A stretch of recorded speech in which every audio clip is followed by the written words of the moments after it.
తల్లి, తండ్రి, కుమారుడు, కుమార్తె. మొత్తం అందరూ తల్లి, తండ్రి, కుమారుడు, కుమార్తె. 2 కుమారులు అంటే 2, 3 కుమార్తెలు అంటే 3. అందరూ కూడా దేవునికి కనెక్ట్ అయి ఉండాలి. దేవునితో బంధము కలిగి ఉండాలి. ఆ బంధములో అనుబంధం ఉండాలి, అనురాగం ఉండాలి.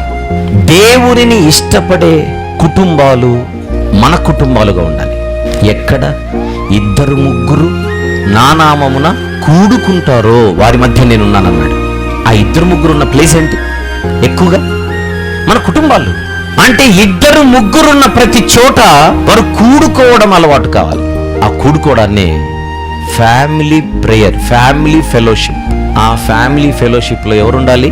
జీసస్ క్రైస్ట్ ఉండాలి. మనకు ఫ్యామిలీస్ ఇచ్చాడు, ఫెలోషిప్ కలిగి ఉండమన్నాడు. ఆ ఫెలోషిప్ కుటుంబం అంతా కలిసి ఎవరితో ఉండాలి? జీసస్ క్రైస్ట్తో ఉండాలి.